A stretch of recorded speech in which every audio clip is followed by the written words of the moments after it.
Boa noite, cults! Sejam todos bem-vindos ao 6º episódio do podcast Arte em Fala, hoje com a escritora Jéssica Sainz.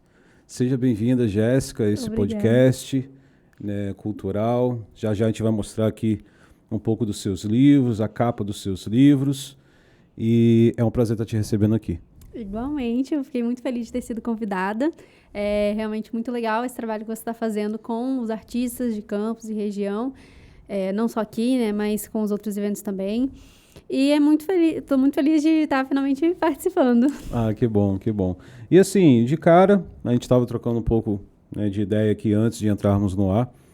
Cara, você tem 1, 2, 3, 4, 5, 6 livros? Isso, só os físicos, porque digital tem bem mais. Nossa, você jura? Sim. Mas vamos pelo início. Quando vamos focar aqui nos físicos, que realmente a minha área principal de trabalho são os físicos. Sim. Existe algum motivo especial? Porque, na verdade, eu trabalho muito com feira, né? Eu comecei a parte de divulgação, mas com as feiras. E aí, na feira, é o livro, você apresenta, você autografa. Sim. E é o meio tradicional. E eu fui pro digital, mais porque todo mundo falava e tal. E é um jeito também de outras pessoas terem acesso. Mas eu acho o digital mais difícil de trabalhar. É mais difícil de você ter sucesso lá, porque o marketing digital é muito bom, mas ele é muito fluido, né? Você tem que colocar o dinheiro e aí não é todo mundo que tem acesso. A Amazon é meio difícil, então eu ainda não consegui muito resultado por lá. No físico eu tenho mais resultado, então eu acabo falando mais sobre ele. E vamos voltar um pouco. Você começou hoje, né, se quiser revelar, você revele sua idade. Mas desde quando que você começou a escrever? Então, eu escrevo desde que eu me entendo por gente. Eu sou aquela pessoa que, na redação escolar, quando todo mundo queria espichar a letra para caber nas 15 linhas mínimas, eu queria encurtar a letra para caber o máximo de coisa que pudesse, porque eu amo escrever, eu gostava sempre de inventar história. Na escola não necessariamente eram textos ficcionais, né? Mas gostava de escrever em geral. E com 14 anos eu comecei a escrever esse livro aí, que viria a ser a minha primeira publicação. E eu já sabia disso. Maia Fujita, A Guerra do Tempo. Aí, no caso, é uma trilogia. Maia Fujita é o nome da trilogia. E A Guerra do Tempo é o nome desse livro específico. E aí, cada um tem o seu nomezinho também. Já. Vamos falar deles. Aí você começou, no caso, com 14. Com 14 anos eu escrevi o meu primeiro livro. E aí fui escrevendo em sequência os demais. Só que eu publiquei só com 19. Eu acho. Assim que eu descobri que tinha como publicar um livro sem ser pelo método tradicional, que é uma grande editora, eu fui atrás disso. Eu vi uma menina no YouTube falando, que era também uma escritora, e falando que o tal do escritor independente. E assim que eu descobri que tinha como fazer isso e que eu poderia publicar sozinha, eu já fui para isso. Eu nunca cogitei enviar meu livro para uma editora, porque eu sei que é muito difícil. Então, não quis nem tentar, nunca nem passou pela minha cabeça. Então, eu já fui direto pela independente. Todos que me falam comigo sobre, me pedem conselho e tudo mais, até em relação à escrita, eu sempre falo a mesmíssima coisa. Porque, assim, repito, nada contra, não é falar mal, uma crítica, né? Crítica, na verdade, é um pouco, sim. O meu primeiro livro foi em 2012, eu publiquei para uma editora de São Paulo, tive sim resultado, mas só na Bienal, né? Porque na Bienal lá de São Paulo, a editora é de lá, publicou e tudo mais, só que aí depois não teve toda aquela questão que eles falavam que ia distribuir para um monte de livraria e tudo mais. Então, assim, eu preferi fazer também do meu jeito. Os outros dois, e foi também de forma independente. Sim. A gente tem o controle, né? Quando publica independente, a gente sabe tudo o que está acontecendo. E quando você vai para uma editora, você tem essa ideia de que vai ser muito divulgado e que logo vai virar um best-seller, mas isso não é necessariamente verdade. Tem boas editoras que até pegam essa parte de divulgação, mas mesmo assim não é garantido que você vai virar um best-seller. Sim. E tem muitas editoras que, na verdade, são prestadoras de serviço. E que fazem esses serviços editoriais, publicam seu livro, ele chega até você, mas não tem nenhum esforço em questão de marketing para vender, para levar em feira e tal. Então, se for por editora, tem que ser com muito cuidado. E estar ciente de que ela pode ser só uma prestadora de serviço. Não tem nenhum problema. Eu fiz tudo sozinha porque eu tenho essa habilidade. Você também é designer. Eu sou designer. Na verdade, eu virei designer por causa de toda essa história de livro e tal. Mas o da Maia, por exemplo, primeiro eu fiz a diagramação dele já. Fiz no Word, que não é o melhor programa para isso. Hoje eu já faço no aplicativo, no programa correto. Mas eu fui fazendo tudo sozinha, fiz a capa sozinha. A primeira capa ficou ruim, mas enfim, eu me virei. Mas pra essa capa ficou ruim? Não.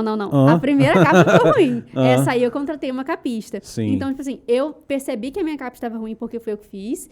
E eu contratei uma pessoa. Então, eu terceirizei esse serviço, digamos assim, e fui fazendo. Então, se eu precisar de uma revisão, eu posso contratar esse serviço. Sim. E pode ser tanto com um freelancer, né, um revisor, ou eu posso contratar uma editora para ir fazendo um pacote com todos os serviços editoriais que um livro precisa.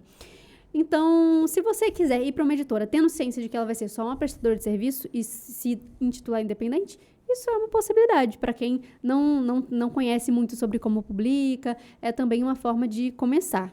Sim. Eu tenho um pouco de resistência a contratar outras pessoas, porque eu tenho aquela coisa, se você quer um negócio bem feito, faça você mesmo. Faça você mesmo. É porque eu sou muito difícil de agradar. Uhum. Eu sou bastante difícil de agradar, mas essa capa aí me agradou, todas as capas da Maia, eu gostei do resultado, mas eu agora estou, na parte de ilustração, eu estou com a minha irmã, que também é ilustradora, então assim, a gente gosta de fazer tudo em casa, né? Eu faço diagramação, a parte de registro, tudo isso eu que faço. Essa aqui, no caso, foi você que fez, depois você contratou alguém para fazer, né? Eu contratei a capista. Alguns desses livros aqui foi sua irmã que desenhou? Não, ainda não, porque ela está começando agora. Ela tem capa dos meus livros digitais. Tem um livro digital lá que foi ela que fez a capa.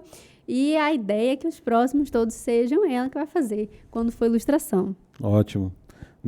Para depois também vir aqui. Ela está aqui atrás, aqui, assistindo o programa aqui atrás. Tchauzinho, e depois ela vai vir aqui também falar um pouco do trabalho dela. Olha lá, tem coisa lá já feita lá. É, aquela ali é a capa. Vem cá. Vem, gente. Não tem problema não, vem cá. Aqui a gente tá em casa, gente. Não é ao vivo, mas tá em casa. Oi, dá um oi ali pra câmera ali. Oi. Ótimo. É. Olha só, gente, que chique. Esse aí é a sequência do Domus, esse aqui.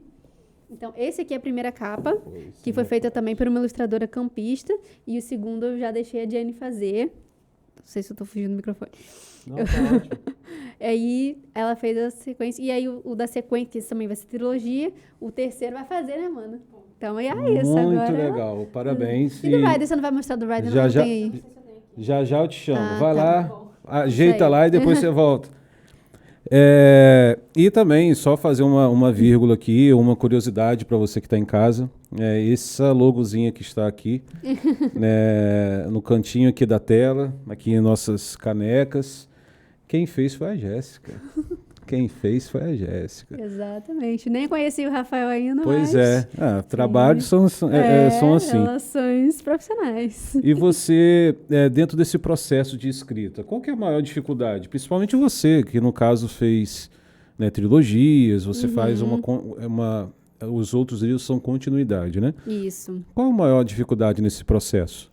Então, na parte de escrever, para mim, é nenhuma, porque eu realmente gosto muito de escrever e eu gosto de histórias bem planejadas, então eu faço todo o planejamento primeiro e por isso que na hora Você escreve separadamente ou você escreve... Sim, separadamente. Tem gente que escreve, tipo, 2 livros ao mesmo tempo e depois fatia no meio. Não. No caso da trilogia, eu faço cada livro individualmente. Sim. O que acontece, tipo assim, eu escrevo livros ao mesmo tempo, tipo, tô escrevendo um, eu pauso ele e vou para outro. Sim. Mas, em geral, eu gosto de coisas bem lineares. Tem gente que, por exemplo, escreve uma cena lá da frente, aí depois volta e vai escrevendo fora da ordem. Eu não consigo fazer assim. Eu só consigo escrever na ordem. Então, se eu tô muito ansiosa por uma cena, eu vou ter que segurar essa ansiedade. Eu não vou conseguir, essa cena aqui tá muito chata. Não, eu vou ter que passar por ela primeiro, para depois ir para outra. Até porque acaba se perdendo nos detalhes e tal. E como que você constrói os personagens assim, os enredos? Então, eu geralmente pego alguma ideia. A ideia vem de qualquer coisa, né? Por exemplo, a Maia veio de um jogo online, o Dominus veio de uma aula da faculdade, o Purple veio da ideia de ter um livro de K-pop. Então, cada um vem de uma forma diferente e eu pego essa ideia e começo a lapidar. Como que vai ser a personagem principal, que geralmente é uma menina que eu faço. Como que vai ser essa personagem principal para ela seguir essa história, o que vai ter. E aí eu vou pensando e vou lapidando. E eu tenho alguns documentos padrão que eu faço para colocar o padrão da história. Então, primeiro eu falo, isso hoje em dia, né? Antigamente não era assim. A Maia, ela foi feita totalmente livre, mas hoje eu já fiz um curso de roteiro, tem a faculdade de letras também que eu fiz, então tenho um pouco mais de experiência para saber como que planeja uma história melhor. Então, eu pego e planejo primeiramente o personagem, tento detalhar esse personagem, planejo quais vão ser as dores dele, o objetivo dele. O objetivo, para mim, é uma das coisas principais, né, para uma história. Uma história que está caminhando sem objetivo, ela está indo para lugar nenhum. Então, grandes histórias, o personagem tem um objetivo, mesmo que seja um objetivo simples, um objetivo que não está tão nítido, mas ele tem que ter um objetivo, senão a história fica um pouco perdida. Sim, sim. Até para fazer sentido também para quem lê, né? Exatamente. Para ver que o personagem está caminhando em direção a algum lugar. Sim. Porque senão ele está caminhando em direção a lugar nenhum. E aí, a Maia é assim, ela vai conhecendo a galera e ela não está indo para lugar nenhum, mas no fim das contas ela ganha uma missão. Vamos falar um pouquinho dela já já. Tá. Quero agradecer mais uma vez nesse 6º episódio e com certeza em vários outros ainda estará conosco o Colégio ProUni. Quero agradecer novamente à direção, aos alunos que seguem lá o nosso canal do YouTube, as nossas redes sociais. A galera chega junto, viu, Jéssica? A galera chega junto. Amanda, mais uma vez, obrigado. Manda um grande beijo em toda a direção, tá, do Colégio ProUni, e é um prazer ter vocês aqui conosco em mais um episódio. Muito obrigado por vocês fazerem esse podcast continuar no ar, tá bom? Um grande abraço. E Jéssica, existe algum ou alguns personagens do livro que se parece com você? Ou com alguém que você conhece? Sim, bastante. Eu digo assim... Que você possa revelar, né? Que eu posso revelar tudo. Claro que cada personagem acaba carregando um traço meu e tal. Mas no livro da Maia, especificamente, é bem interessante porque ele foi inspirado num jogo e cada personagem foi inspirado em um amigo virtual. Jogo RPG ou não? É estilo RPG, mas Sim. ele era mais parecido com Colheita Feliz. Ele se vendia como um jogo de RPG, mas ele era focado muito na plantaçãozinha e tal. Mas você podia andar pelos mapinhas e conversar com outros jogadores. Então, era bem interessante. E, na verdade, quem começou tudo foi a Jenny, minha irmã, mais uma vez, sempre presente. Ela é realmente uma grande personagem da minha vida, né? Sim. E ela que começou, ela é a Maia e eu sou a prima da Maia, que é a Jessie. Então, cada um é inspirado em um dos nossos colegas que estavam jogando com a gente. Nos outros livros, a Maia também é a protagonista? Sim, a Maia é a protagonista, mas sempre tem outros com ela. Sempre tem uma turminha e tal. Os livros da Maia têm bastantes personagens. E no segundo, são 8 protagonistas. Ele é tudo voltado para o número 8. E no terceiro, são 16 protagonistas. Nossa! Mas, assim, sempre focando na Maia. Mas só que como tem mais, acaba distribuindo bastante atenção também. Fala um pouco do Maia Fujita, a Guerra do Tempo. Então, essa história da Maia, ela é uma maga que chega num mundo mágico chamado Mirai, e ela vai explorando esse mundo achando que a magia vai resolver todos os problemas e tudo vai ser perfeito e maravilhoso. Mas começam a acontecer várias situações estranhas com ela e com os amigos dela, e ela decide investigar o porquê disso. Ela acaba descobrindo que existe um grande perigo sobre o reino dela, e ela só tem 12 horas para salvar o reino. Então, nesse livro, a Maia, ela passa por uma grande trajetória, no qual ela aparece uma criança, uma camponesa, uma simples maga, e ela acaba se transformando numa guerreira, numa heroína. Que aí vem a joia de... A joia de Octeto. Exatamente. Os outros 2 livros são aventuras, na qual ela já está ali como uma heroína desse lugar, desse reino onde ela vive, e ela acaba se vendo em situações em que ela precisa se unir com os amigos dela e executar alguma missão para salvar o mundo dela. No primeiro ela tinha que salvar só o reino, nos outros 2 é o mundo inteiro. E o pessoal, o restante do mundo nem fica sabendo que ela salvou o mundo. Bem filme de super-herói mesmo. Sim. Aí nesse livro são 8 heróis, né? A Maia com 7 amigos, em busca de 8 colares que estão em 8 reinos diferentes. O colar é esse aqui, e se você reparar, esse colar já tá na capa do primeiro livro. Então, desde o primeiro livro, ela já encontrou o colar dela. Então, na verdade, nesse livro, eles vão buscar os outros 7 colares. Cada um pertence a um dos amigos dela.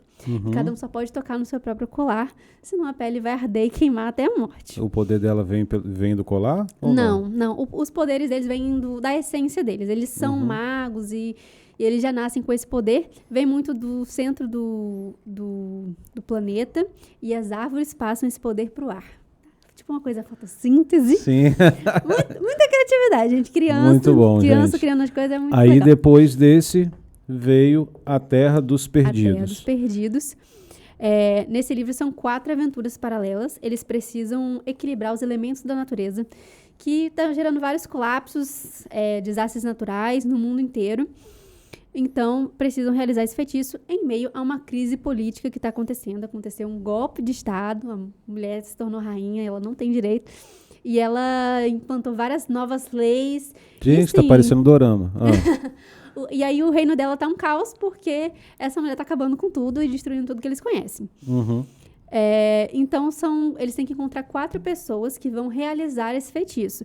E tem que ser, claro, as 4 pessoas que estão nos piores Não lugares. fala muito não. Não fala muito não, gente. Compre um livro. Você tá dando não, muito spoiler, não? Não tô dando spoiler, Tá isso não? é sinopse. Jura? É sinopse. Então bora, vai lá. Isso aí tá tudo no começo do livro, as primeiras páginas. Nossa, que Porque bom. aí eles vão se dividir em... Não se preocupe, eu não dou spoiler. Mas eu faço muita feira e as pessoas ficam, não conta não, você tá me dando spoiler. Eu, gente, spoiler e sinopse são coisas diferentes. Eu tô te Sim. dando só a premissa do livro, só pra você ver só o comecinho. Sim. Então, eles vão se dividir em 4 grupos e são 4 aventuras simultâneas. Então, são 4 grupos de 4 pessoas e você vai pulando de aventura em aventura. Por isso que são 16 protagonistas. Cara, muito legal. Muita matemática envolvida, nem parece que eu odeio matemática. Aí, no caso, essa trilogia finaliza aqui ou vai ter... Finaliza aí, mas tem um spin-off que por enquanto está disponível só em e-book. E no futuro vai ser um universo conectado, toda essa galera aí. Sim. Mas Aí tem os logo após diferenciais... esse terceiro livro, foi qual livro? Calma, mas tem os diferenciais do livro. Deixa eu Vamos lá, fica à vontade. Tá, não, mostra o 2 aqui. O 2, ele tem um mapa. Quando eu publiquei o primeiro, muita gente me pedia, né? Ai, cadê o mapa, né? O livro de fantasia tem que ter mapa. Aí no primeiro realmente não precisa muito, mas no segundo tem um mapa. E ele tem um QR Code que dá pra ver o mapa colorido no celular. E ao longo da história ele vai mostrando o caminho que tá sendo feito pelos personagens. Gente! É a tecnologia, né? Muito legal, cara. A gente tinha visto alguns autores que utilizam QR Code, né? Só que era sempre uma coisa muito complementar, né? No sentido de... é um book trailer, vai pra página do autor e tal. E eu queria algo que fizesse parte da história, que fosse realmente interativo. Eu fiz um book trailer também. Eu planejei. Desculpa, eu não estou condenando. Não. Tranquilo. Tem uma autora também que fez vários vídeos pro livro, então tem os QR Codes também ao longo. É bem legal. E, enfim, é uma maneira diferente que a gente encontrou. E o terceiro foi a ideia do meu pai, que está sempre me apoiando, né? Meu pai é o grande patrocinador. Seu pai também é escritor, né? Falado Antônio dele Sanz. Isso. Antônio, grande abraço. Espero você aqui também para falar um pouco da história dos seus livros, tá? Então, o terceiro são as aventuras paralelas, né? Ele falou, tá muito confuso, porque tá pulando de aventura em aventura e eu não tô entendendo nada. E aí, ele teve a ideia de colocar sinais aqui para mostrar em qual das 4 tá. Então, cada aventura tem um sinal e conforme vai mudando de aventura, vai aparecendo outro sinal para você não se perder. Não tem uma legenda, então fica ainda uma coisa bem enigmática para você ir vendo o que tem em cada símbolo e tal. Sim. É toda uma experiência. Muito, muito interessante. E o interessante é como que estão conectados, né? Uhum. Muito legal, muito Exatamente. legal mesmo. E Pra trilogia, tem que ter essa coisa de, tipo, deixou uma coisa em aberto, um gancho Sim. que vai puxar pro próximo. Esse aqui é o 4º livro? Na sequência? Não, ele foi Logo lançado... depois da trilogia foi qual? Ele foi lançado junto com o 2. Sim. Os 2 foram lançados na primeira Bienal do Rio que a gente foi. E fala um pouco desse aqui que você fez em conjunto, né? Em conjunto dupla com meu seu pai. Na verdade, esse livro ele é muito mais do meu pai do que meu, né? Meu pai que teve a iniciativa de escrever. Foi antes de eu escrever o da Maia, inclusive, eu tinha 12 anos. Uhum. E eu achei o máximo o fato do meu pai estar escrevendo um livro. E eu lembro da sensação que eu tinha de ver que ele estava escrevendo um livro. Aí eu li os primeiros capítulos e achei muito legal. E aí eu, como uma criança metida e sem noção, fiz o quê? Me meti no livro do meu pai e comecei a escrever alguns capítulos e adicionei uma personagem que trouxe um ar mais adolescente, né? Essa história, ela tem Ela é sobre adolescentes e ela tava bem realista e eu fui lá e coloquei uma personagem que é aquela típica vilãzinha adolescente de Malhação. Mas é romance esse? Esse é um romance. Essa é a história de Zack e Júlia. Eles são um casal de adolescentes que se conheceram na década de 80, na Praça do Liceu, na verdade no colégio do Liceu. Os dois estudavam lá nessa época. E eles logo se apaixonaram, quiseram namorar. Mas o pai da Júlia é muito preconceituoso e não quer que a filha dele namore um rapaz negro e pobre. Então é um romance interracial no qual eles sofrem esse preconceito aí por parte do pai da Júlia. E eles têm que lutar para provar que o amor deles é mais forte do que esse preconceito. Muito interessante para vocês adquirirem então esse livro nesse mês, que é o mês da consciência negra, né? Muito interessante. Exatamente. Muito interessante. E para quem é de campus, ele é ainda mais legal. Eu estava apresentando ele na FDP, que é um evento que acontece na Praça do Liceu. Então, eu estava ali no principal cenário do livro, apresentando o livro. É um livro que fala muito sobre campus. Por ser na década de 80, ele tem muito do linguajar campista. Tem até um glossário, porque meu pai também pensa em tudo, né? E ele colocou um glossário das palavras campistas, dos termos campistas que são utilizados no livro. E o pessoal sempre olha com muita curiosidade esse glossário. Tem também algumas fotos, tem QR Code para o hino de campus, o hino do liceu. E o que eu gosto de falar desse livro também é que, por ser na década de 80, não tinha celular, não tinha Wi-Fi, não tinha nenhuma tecnologia, assim. Então, é tudo bem romântico, com cartinha, música, poema. E ele traz realmente esse clima de romance. Apesar de ter também essa parte muito tensa, na qual acontecem vários problemas, em que eles estão tentando lidar com esse preconceito. Cara, parabéns pela sua criatividade. Muito bom. Esse aí pela criatividade do meu pai, É muito como bom. eu falei, ele que fez a maior parte, mas eu também gosto muito desse livro, eu gosto muito de apresentar ele. Muito legal. Quero agora agradecer ao pessoal da Supercar Veículos. Júnior e toda a sua equipe, muito obrigado mais uma vez por estar nesse 6º episódio. Com certeza, no 100º e para lá nós vamos. Tá bom? Muito obrigado a você e toda a equipe. E também já de antemão, já quero também agradecer a VUP Company. Né? Galera aí do Vinícius, chegamos em novembro, hein? Estou anunciando, se eu não me engano, desde o 3º episódio, que já vai ter cupom, tá? Já a coleção da VUP Company, a nova coleção estará aí disponível para vocês.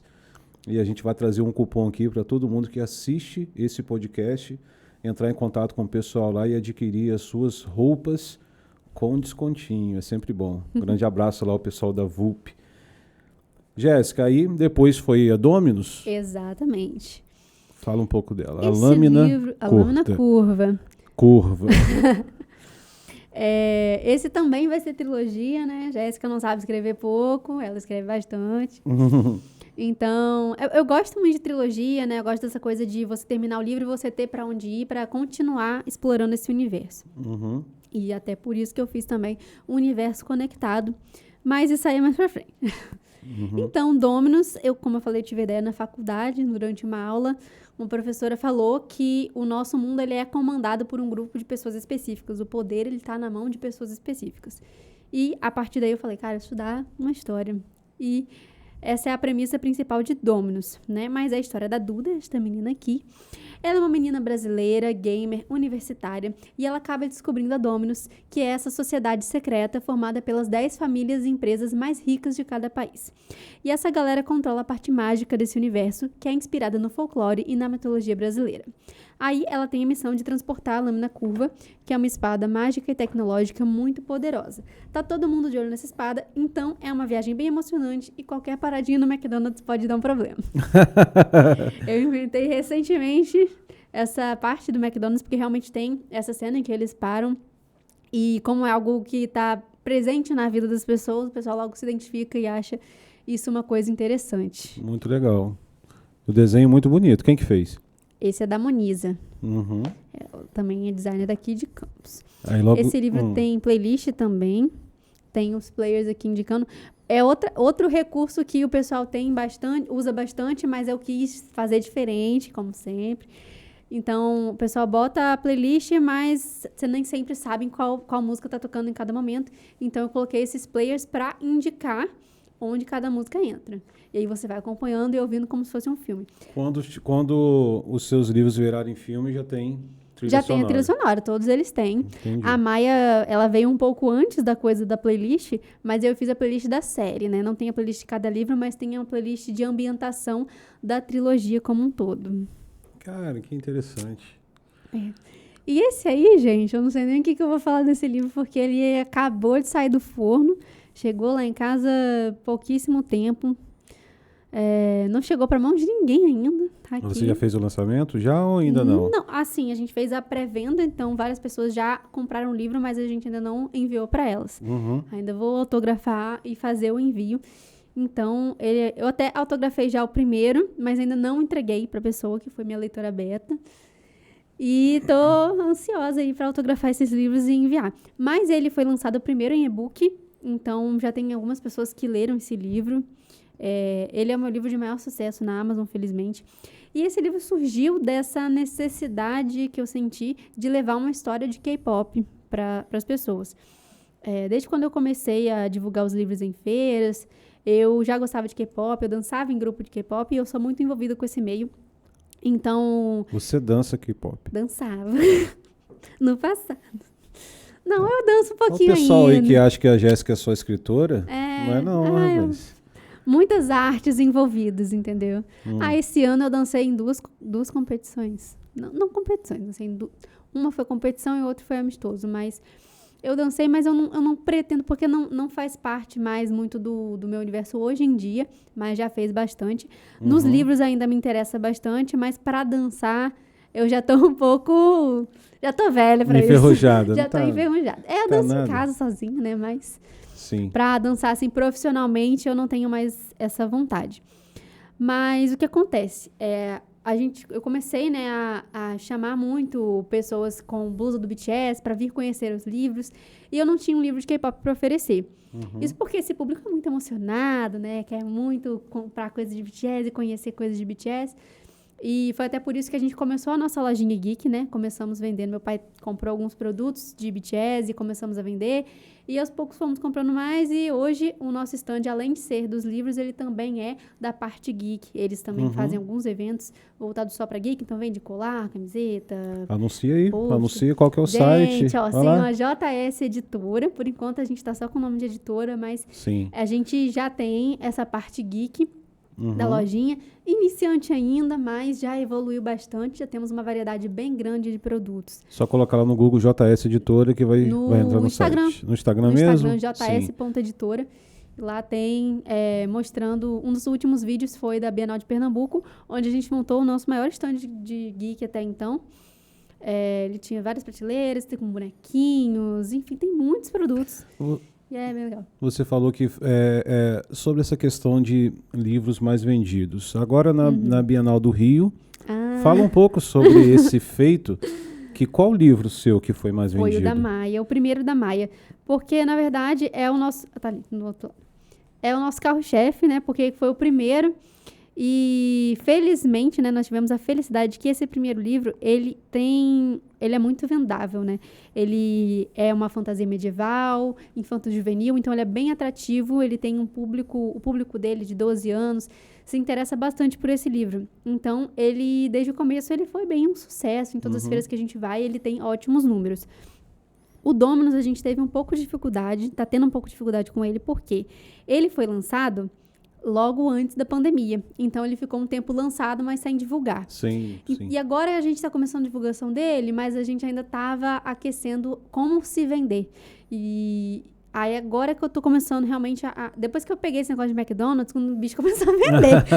Então, agora ele tá começando a entrar no páreo ali. A última feira que a gente fez, ele ficou bem próximo da Maia. De Pernambuco, não é isso? A de Pernambuco, a Bienal do Rio, ele ficou um pouco... a diferença ficou maior, né?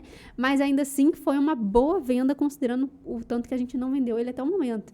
Então agora o Dominus está começando a deslanchar. Você foi a que mais vendeu no seu stand. Isso. O que acontece?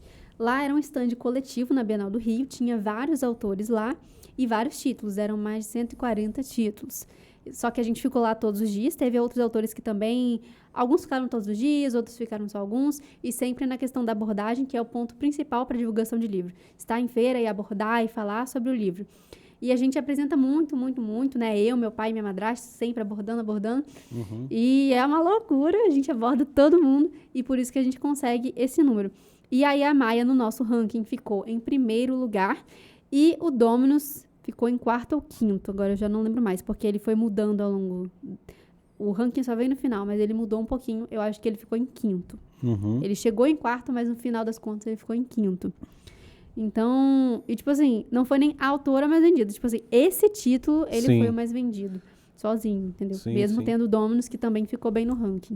Você falou da sua facilidade, né, da questão da escrita, né, e tudo mais, e tá aqui, né, comprovado, né, que você tem essa facilidade, é um dom, né, que você tem. E dentre todos esses livros que você fez, ou até o livro que você também fez com o seu pai, né, qual o livro que foi mais desafiador para você? Para escrever, Isso. eu acho o Dominus bem desafiador, porque eu trabalho nele o folclore, né? Então exige muita pesquisa. Dominus eu acho um tema um pouco mais duro, digamos assim, porque tá no mundo real, então tem algumas limitações, tem alguns detalhes aí. A Maia, ela é mais livre, porque é o mundo que eu criei, então se eu quiser criar uma cachoeira que é de tal forma, que tem um buraco embaixo, realmente tem no livro 2. Então, é algo muito específico que eu posso criar. E Dominus, por outro lado, por exemplo, eu pego coisas da vida real. Então, no livro 2, se eu não me engano, tem uma árvore que é uma das maiores do mundo ou do Brasil, e que realmente ela existe, essa árvore. E vou passando por pontos que realmente existem, como o McDonald's. Mas ele acaba sendo um pouquinho mais desafiador nesse sentido. Vou complementar a pergunta. Teve algum que você deu uma empacada, assim? Que você, eita, agora, né, fiquei um mês sem escrever e depois você retomou. Teve algum deles? Dos que estão aqui, eu acho que não, porque eles foram muito planejados. O primeiro da Maia, a gente escrevia no blog e publicava, então a gente era meio que obrigado a escrever com bastante frequência. Sim. E os outros dois, eles foram mais planejados, então eu gosto de fazer esse documento especificando, né, o que vai ter em cada parte. E a partir desse documento que eu vou seguindo e vou escrevendo, e fica bem mais fluido. Mas o Dominus, ele realmente, ele dá uma travada pra mim. Os 3, eu já escrevi os 3, né? Por isso que eu tô falando. Que em cada um tem algum momento em que eu fico um pouco sem saber o que fazer. Enfim, eu acho ele um pouco mais difícil. E eu quero escrever um spin-off dele, porque eu sinto que eu não abrangi tanto essa parte do folclore, não coloquei tanto quanto eu gostaria. Então, eu quero uma que foque mais no folclore e menos na Dominus em si. Acaba focando muito nas relações empresariais, no povo rico. E não, eu quero ver o folclore. Você falou aí que você iniciou em blog, não é isso? Isso, exatamente. Sim, mas você começou escrito em blog? Desse aí sim. A gente escrevia e cada semana... Eu falo a gente, que era eu e a Jenny, né? Sim, sim. Eu perguntei se ela iria entrar na autoria, ela não quis, entendeu? Ela não gosta muito dessa história. Mas a gente publicava toda semana. Mas aí começamos... O segundo livro, ele também, parte dele foi publicado no blog. Mas depois eu falei, não, eu quero publicar, então eu vou tirar do blog. Não vou deixar aqui pra todo mundo ler. Ué. Exatamente. E qual a mensagem, assim, que você quer passar? O que você sente? Quando você olha para os seus livros, o que você sente? Assim, a mensagem que eu quero passar com esses livros é... Olha, o que acontece eu escrevo muito para o meu entretenimento e para o entretenimento das outras pessoas. Então, no meu pensamento bem juvenil, a primeira coisa que eu penso é que eu quero que as pessoas se divirtam, que seja uma leitura prazerosa. Até porque a gente vem, né, da escola onde a gente tem a leitura obrigatória e às vezes não é um livro que seja do nosso interesse. E eu sinto que falta o incentivo a ler esse tipo de obra em que seja realmente pelo entretenimento, porque é tão enriquecedor quanto um livro que tem uma grande mensagem por trás, mas que o enredo em si não interessa tanto a uma criança. Então eu escrevo muito para criança, para adolescente, para jovem, para pessoas que precisam ter esse hábito literário. Então esse acaba sendo o meu objetivo por trás. Só que o que acontece é que, na verdade, toda história acaba tendo uma mensagem. A Maia, ela traz muito a mensagem da amizade, porque ela vai colecionando amigos ao longo dessa trajetória dela no primeiro livro, e no fim das contas, quando ela tem que salvar o reino, é com os amigos que ela vai contar. Então, tem essa mensagem de não desistir, de sempre fazer o melhor. Às vezes, quando você não tem nada, quando você tá perdido, sempre tem alguma coisa que você pode fazer. E a Maia, ela sempre se vira nos 30 para resolver as missões dela. E o Dominus, para mim, a questão principal dele, em questão de mensagem, acaba sendo a desigualdade social, porque a gente está falando justamente das 10 famílias mais ricas de cada país, e a Duda, ela vem de uma classe média, mas mesmo para ela, sendo de classe média, quando ela se depara com a Dominus e com o luxo que a Dominus tem, e com o tanto de poder que eles têm, ela já se sente desconfortável de ver que tem esse tanto de luxo e tem pessoas que estão passando por dificuldade. Sim. Tem pessoas que não têm que comer e o povo tá lá, eu vou querer isso no café da manhã, umas coisas super chique. E, enfim, trabalha muito isso. Muito legal. Nas entrelinhas. Como você falou que seu maior público são crianças, né? E adolescentes. Pré-adolescentes. Alguns deles, com certeza, se inspiram em você. E qual que é a mensagem que você daria para essas crianças ou outras, né, que queiram se tornarem escritores? Eu sempre recebo essa pergunta. Então, não desistir, né, principalmente. Eu, como uma pessoa que gosta muito de escrever, eu olho para quem tem esse sonho, né, de escrever e tal, para escrever, e eu não me arrependo de ter publicado logo cedo, mas eu aconselharia a começar pelo Wattpad, pela Amazon, por plataformas menores. Não querer já logo o livro físico. Como eu disse, não me arrependo, foi bom e tal, mas eu aprendi muito. E eu acho que se eu tivesse publicado mais tarde, eu teria aprendido com mais lentidão. Não estaria onde eu estou hoje, por exemplo. Mas não precisa ter essa pressa, porque no Wattpad você vai escrever e você vai primeiro criar já um público. Então, quando você for publicar físico, você já vai ter um público para comprar o seu livro. E também vai ter feedbacks, vai ter pessoas que vão ler e vão falar, gostei disso. Você vai aprender, vai exercitar. Então, exercitar é muito importante. Por exemplo, A Maia é um livro que foi escrito por uma criança de 14 anos. Então, ele tem vários probleminhas. Claro que eu não digo que eu escrevi um livro que seja perfeito. Todo livro ele vai ter problemas. Mas quanto mais você escreve, a chance de você cometer alguma gafe fica menor. Então, estudar, se informar, ler livros do gênero literário que você quer escrever e procurar saber como funciona a publicação independente, como funciona a publicação com editora, se informar mesmo, pesquisar, exercitar, tudo isso. Muito bom. Gente, quero agora também falar sobre o nosso patrocinador Fox Treinamentos. Você que está aí no mercado de trabalho offshore ou que esteja desempregado, procure lá a Fox. Eles têm cursos bem bacanas para vocês trabalharem na área, tá? Cursos técnicos também. Então, a equipe lá é de primeira. Um grande abraço aí para o Vicente. Tem várias unidades, eu já até na rede social postei os endereços certinho aqui em Campos, Macaé e tudo mais. Então você que precisa se atualizar, o mercado, né, o petróleo está em alta, então procurem lá para vocês se atualizarem, e aqueles que quiserem entrar na área, não deixe de procurar a Fox Treinamentos Onshore e Offshore. Jéssica, estamos chegando ao final. Meu Deus, já? Pois é, mas o microfone, como eu sempre faço, ele é todo seu. O que você quiser falar, se você quiser complementar alguma coisa.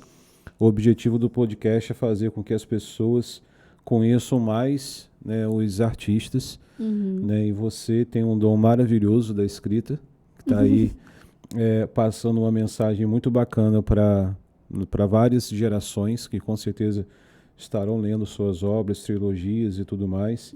Com certeza você também é inspiração, né, para sua irmã, que está aí entrando nessa área como ilustradora. E o microfone é seu. Mensagem que você quiser passar para o pessoal. Então, não sei. Ai, gente, eu gosto muito de escrever, né? Eu fiz até o Universo Conectado, que é algo que eu gostaria de comentar. Tenho aqui 3 trilogias, né? O Purple também vai ser trilogia. E no futuro eu vou conectar tudo como se fosse uma coisa bem Marvel mesmo, sabe? É Marvel. Eu sou apaixonado pela Marvel. Exatamente. Porque você tem as histórias independentes dos heróis, e depois todos se juntam nos Vingadores, e aí depois Apesar tem dessa terceira fase aí. não tá muito legal. Mas Tá todo mundo falando isso, exatamente. Mas eu tive essa inspiração, e primeiro eu tive uma ideia muito complexa de que eu ia fazer uma saga pra juntar 2 sagas e outra saga e tal, e depois ia virar outra saga. Eu falei, pra que fazer tanta saga, né? Vamos fazer um crossover só, no qual um livro vai juntar 2 sagas, o outro livro vai juntar outras 2, e aí vai virando um grande crossover. Então vai ser uma saga só, que já está escrita, porque eu amo escrever mesmo, gente. Sim, muito legal. Eu já escrevi tudo. E você... Me fugiu uma pergunta, mas voltou aqui agora. Você tem vontade... Seu maior sonho é que esses livros sejam filmes? Exatamente. É um dos objetivos, né? Eu acho, pensando racionalmente, eu acho um pouco difícil para esses livros especificamente, porque como a gente está falando de magia, fantasia, dragão, fada, alta tecnologia, são coisas que para você adaptar para tela é um pouco caro. Então, para alguém pegar um livro desses e fazer, seria complicado. A sua irmã pode ser a ilustradora. Se for uma animação, animação. É mais não, tranquilo. vai ser animação. É. Tipo o Game of Thrones, né? Tá bom, entendi. Eu pensei assim, a Maia eu vejo bem como uma animação, e a Duda, como ela é um pouco mais madura, ela é mais para adolescente, assim, eu já vejo como um live action. Mas eu acho complicado, mas sonhar não custa nada. E eu tenho procurado também escrever alguns livros lá da parte de e-book, que são livros mais pé no chão e que poderiam ser adaptados sem um grande CGI, sem grandes efeitos especiais. Sim. Eu tenho um que se passa no Rio, no escritório. Então, uma história assim, tipo, eu vejo uma adaptação de um livro que seja um pouco mais realista. E eu digo isso até por alguns autores que eu conheço, que são a Carolina Munhoz e o Rafael Dracon. Eles moram nos Estados Unidos e foram pra lá. Olhando ali pra câmera. Um abraço, eles podem estar vendo esse episódio. Abraço, gente. Vocês são demais. São grandes inspirações para os autores de fantasia do Brasil, né?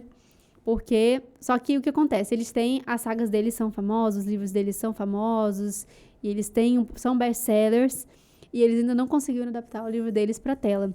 Eles fizeram Cidade Invisível, né? É um roteiro que eles venderam para Netflix, e que é um grande sucesso, mas a história principal deles ainda não foi adaptada, porque, olha o nome do livro, Dragões de Éter. Imagina a quantidade de dragão, a quantidade de CGI para colocar nesse filme. Sim. Então, é algo que é bem complicado. Então, se 2 dos grandes autores não conseguiram ainda, eu não vou ser vaidosa de achar que eu vou ser a primeira. Entendeu? Posso ser. Se alguém aí quiser, tá, gente? Se alguém quiser que eu faça uma história especificamente também, eu tenho essa vontade, tipo, de ser roteirista, né? De fazer histórias para filmes mesmo que, tem que ser nessa realidade aqui. Eu tenho vontade de fazer, porque eu gosto muito de criar histórias, de escrever. Eu acho isso maravilhoso. Você é formada em letras? Eu sou formada em letras. Pretende fazer alguma outra especialização, faculdade? Eu queria fazer uma faculdade de cinema, justamente para entrar mais nesse meio audiovisual e poder criar histórias de outra forma. Porque, na verdade, por exemplo, eu não tenho lido muito ultimamente, porque, né, eu lia mais quando era adolescente e tal, e eu sinto até falta disso, mas eu perdi o hábito de ler. E o que eu faço muito é assistir filmes. Nem séries eu assisto muito, eu assisto mais filmes mesmo. Geralmente os mesmos filmes. Geralmente os filmes da Disney. Sim. E aí, mas eu sou apaixonada por essas histórias da Disney que são muito bem feitas e são encantadoras. E eu tenho vontade de criar histórias assim. Eu tenho vontade de levar pra tela e de levar pro que eu mais consumo mesmo, que é audiovisual. Então, o cinema seria... exatamente. Esse tipo de história assim, gente, ó.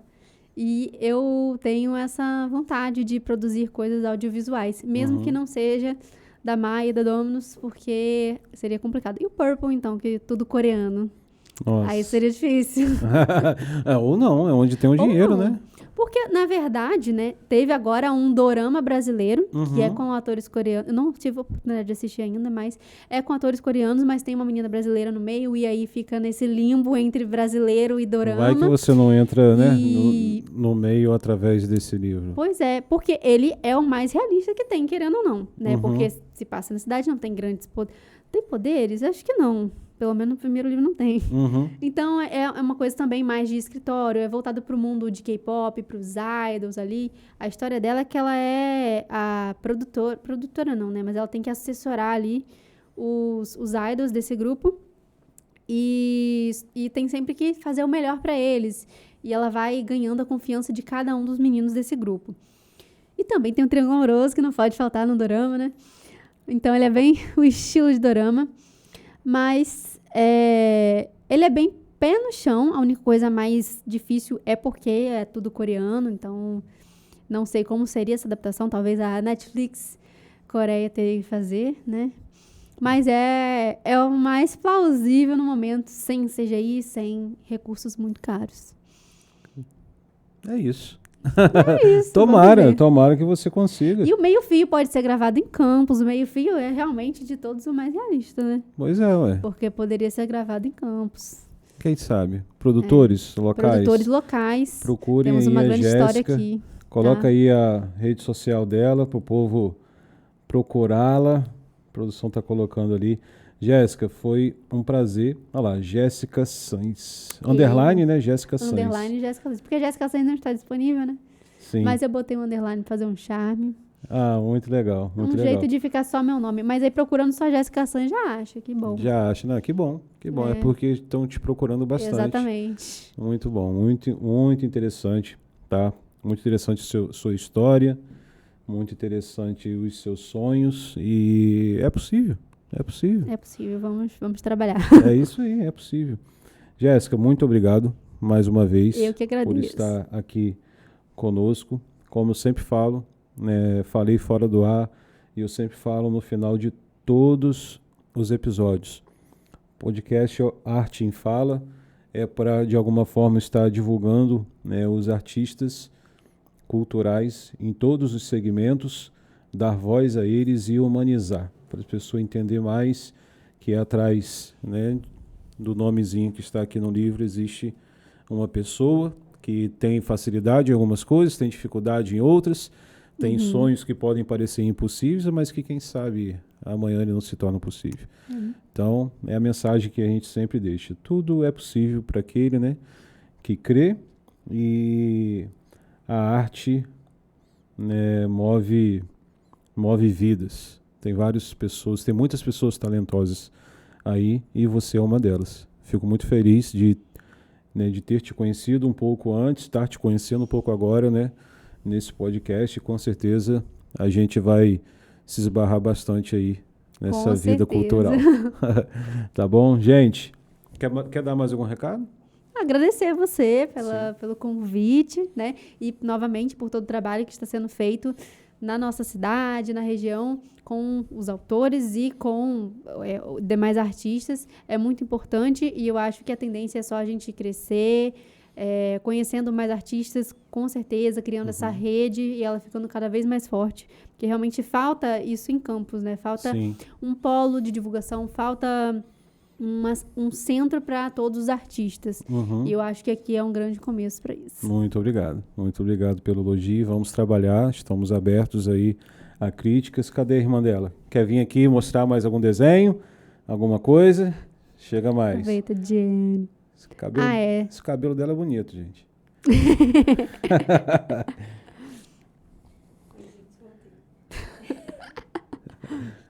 O Ryzen tava do lado, eu esqueci de mostrar. Ah, pode ir. Aqui a gente está em casa. Tem.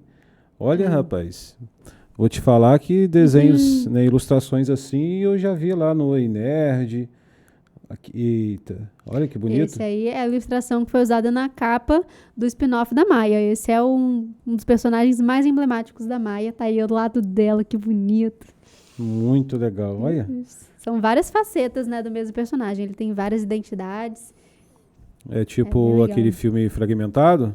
O nome é Rider 4 Fragmentos. Aí, ó. Tá Ele é vendo? todo fragmentado. E o livro é dividido em 5 partes, justamente porque ele vai mudando essa identidade ao longo do tempo. Parabéns aí também, tá? Pelo seu trabalho. Parabéns, Persista, mãe. continue, que vocês vão longe. Gente, né, agradecer a todos os telespectadores, né, que estão assistindo tanto esse episódio quanto todos os outros. É essencial que vocês divulguem, né, esses vídeos. As pessoas sabem como que funciona, YouTube, rede social. A gente precisa que tenha mais inscritos, visualizações, para que mais e mais pessoas possam conhecer os artistas. Né? A gente vai trazer vários outros. O próximo episódio é do músico, cantor Fabiano Oliveira, que tem toda uma trajetória dentro da igreja católica e tudo mais. Então, né, já teve pessoas me procurando também, cantores de igreja que querem falar. É cultura, gente. É cultura. Né? Cada nota musical que vocês fazem ali atinge a alma de alguém. Então, a gente quer trazer vocês aqui também. Então, mais uma vez, né, obrigado a todos vocês que estão nos acompanhando e os próximos também que vão começar a nos acompanhar. E, Jéssica, novamente, muito obrigado. E até a próxima. Até a Vai que a gente próxima. chama outro escritor aqui, eu falo, pô, Jéssica, vem cá entrevistar comigo aqui. É possível. E É possível. muitas outras aventuras que a gente vai ver, né? Sem dúvida. Gente, grande abraço. Valeu, Cults!